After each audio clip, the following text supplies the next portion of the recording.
everyone, I'm Grace Lapolas. I'm going to discuss about 8.2, the classroom assessment under K-12 education. Section 8.2, the classroom assessment under K-12 education program. Classroom assessment is one of daily tasks of teacher and student in individual classroom to know the level of learning of students and effect of teacher instructions. Thus, formative assessment, as for learning, is emphasized to ensure learning.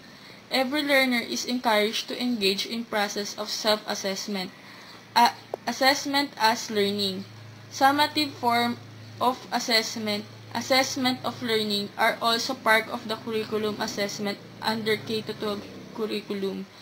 In the K-12 curriculum, the assessment process involves the uses of wide array of traditional and authentic assessment tools and techniques for valid, reliable, and realistic assessment of learning. Traditional and authentic assessment complements each other. They are not mutually exclusive. Moreover, it puts greater emphasis of assessing understanding and skill developed rather than of mere accumulation of content. Assessment for learning occurs when teachers use inference about student progress to inform their teaching. Assessment of learning occurs when teachers use evidence of students' learning to make judgment on students' achievements against goals and standards. Assessment as learning occurs when students reflect on the monitor their progress to inform their future learning goals. Section 9.1, the attributes of a K-12 teacher. Section 9.1, the attributes of K-12 teacher. The K-12 education reform will upgrade the country education system and align it to the requirements of 21st century. This will require the K-12 teacher to develop the essential knowledge, skills, attitude, and values of the student to enable them to cope with these changes. It is imperative for K-12 teacher to know the characteristics or attributes critical to 21st century education so that they may be able to integrate them in their teaching. The following are the attributes of K-12 teacher.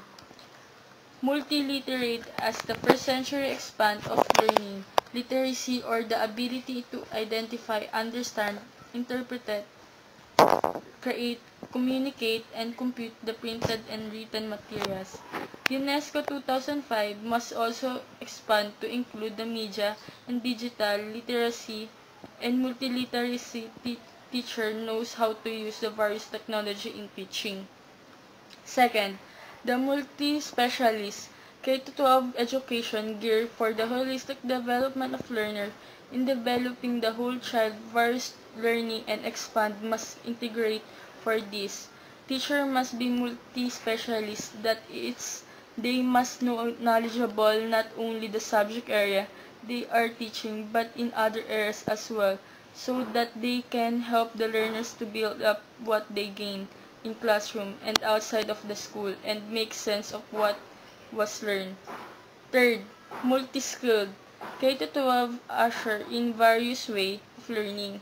For teachers to cope with the demands of widening learning opportunity, they must be skillful not just in teaching but also in facilitating and organizing groups and activity. Fourth, self-directed. Teachers who are responsible in various aspects of school life must know how to initiate action and bring the fruition learning goals and the student and educational goal of the country. Fifth, lifelong learner. For K-12 teacher, learner never ends. Teacher must be able to constantly update on the latest information related to the subject and trends in pedagogy. Moreover, they should also be sharing the applying what they are learning with their college students and colleagues. 6. Flexible. K-12 education is student-centered. Thus, teacher must be able to adapt the various learning style and needs of the learners. Teacher must also be flexible enough to ensure the learner takes place all the time using alternative modes. 7. Creative problem solver. Providing quality education is not without hurdles. Problem will be the inside the classroom and within the school. Teacher must be able to offer innovation, ideas, and creative solution to the problems. 8. Critical thinking or critical thinker. The development of higher order of thinking skills is the important goal of K-12 education. Teacher needs to be critical thinkers so they could steer students to think about what they have learned, ask questions, reason out, probe, and establish their own knowledge and belief. 9.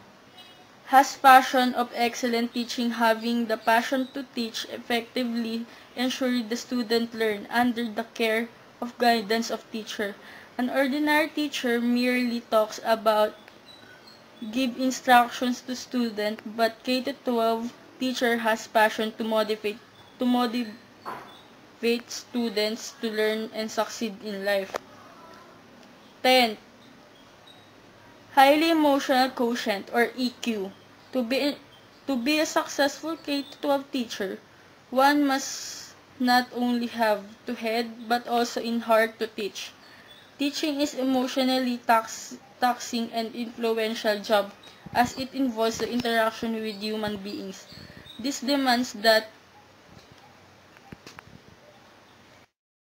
checking to avoid intimidating students, thus stunting learning. On the other hand, teaching also demands for some level emotion connection to create the conductive learning environment.